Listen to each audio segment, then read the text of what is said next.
Hi violins, this is a quick rundown of the Violin 2 part of the Grotto by Todd Parrish. Really cool piece, and if you've already watched the first violin recording, then you already know some of the things about this piece, which are great. Like, I'm going to take it at 105 beats per minute, which is roughly the tempo that the publisher recording takes it at. I think they take it at 110, thereabouts.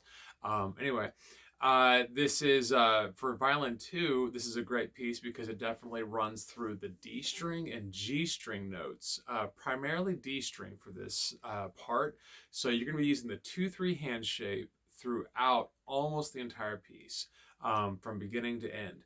When you go to the G string is really going to be measure 29, and that's when we actually have the melody. We're still going to keep that same hand shape. And something I didn't actually reveal inside of the Violin 1 video, but for this one, for key purposes, you technically would go to the 3-4 hand shape on the G string, but there really isn't that third finger C sharp, or what I call a high 3 C sharp on the G string. That note doesn't exist in this piece, so there really is no need to push ourselves there just yet.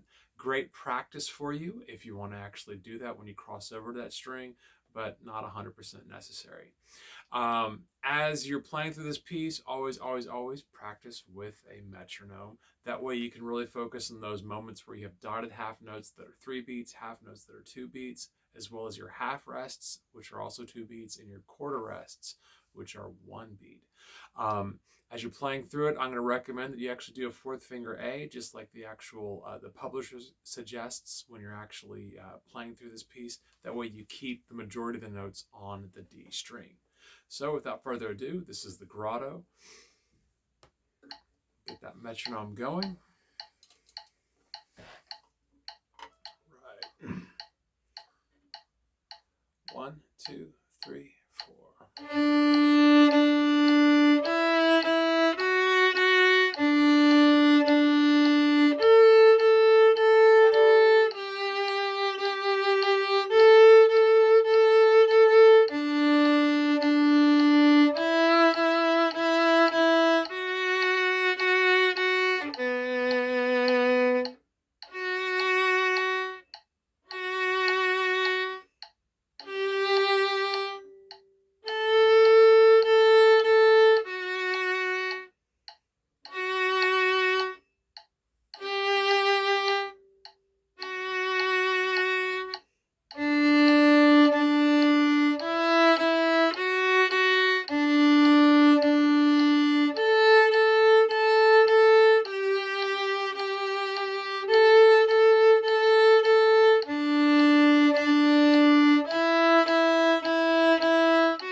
All right, so that's the Grotto, second violin part.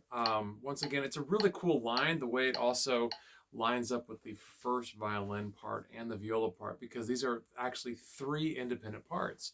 There'll be some note sharing, for instance, the melody at 29 for all violins, but other than that, it's really cool harmony, the way all the notes actually piece together. So when you're practicing this piece, make sure that you're really aware of what you're doing, so when you play with first violins and violas, that you're not thrown off by what they're playing. As always, happy practicing and good luck.